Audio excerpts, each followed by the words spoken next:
Assalamualaikum dan salam Malaysia Madani. Prestasi Cemerlang Keluaran Dalam Negara Kasar KDNK pada 2022 mencerminkan perkembangan ekonomi negara yang positif sepanjang tahun lalu.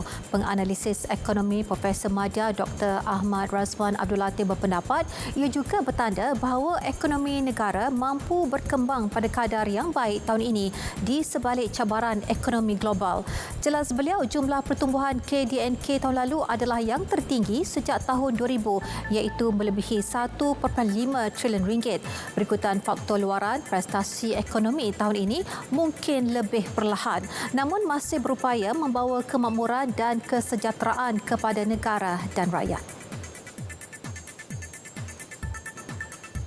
Institut Pendidikan Guru IPG Kampus Kota Baru Kelantan memperkasa latihan perguruan dengan kerjasama sekolah sekitar menerusi program Shadowing School, dan menurut pengarahnya Dr. Karudin Said, program itu bertujuan membentuk semangat guru menerusi pengalaman secara praktikal.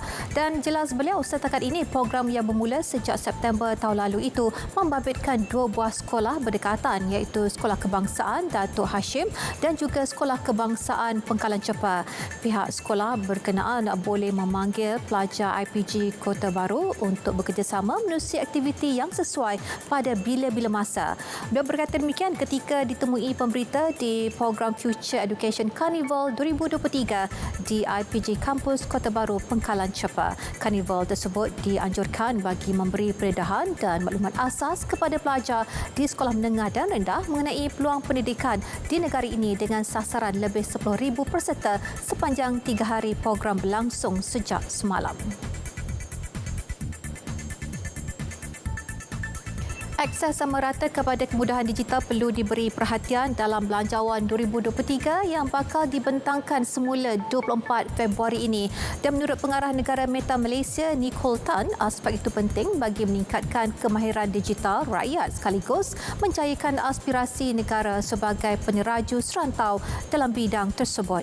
Program Jom Celik Digital menyediakan akses sama kepada kemudahan digital selain sumber dan maklumat secara percuma. Menerusi sumber digital komprehensif, individu dan peniaga boleh meningkatkan kemahiran digital dan memanfaatkan sepenuhnya pemasaran digital. Meta Malaysia jelasnya akan terus meneroka dan meningkatkan kerjasama dengan lebih ramai rakan strategik untuk membina asas kemahiran dan memacu ekonomi digital negara. Pihak berkuasa Turki menahan 48 individu kerana merompak serta menipu mangsa yang terkesan. Media tempatan melaporkan semua suspek ditahan di 8 wilayah berbeza.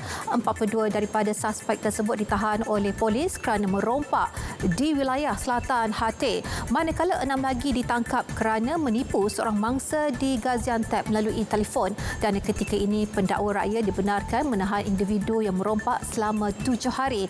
Dan ia susulan pengumuman darurat oleh Presiden Recep Tayyip Erdogan selama 3 bulan di 10 wilayah terjejas. Erdogan ketika mengumumkannya berikrar untuk membenteras jenayah rompakan terhadap mangsa tragedi.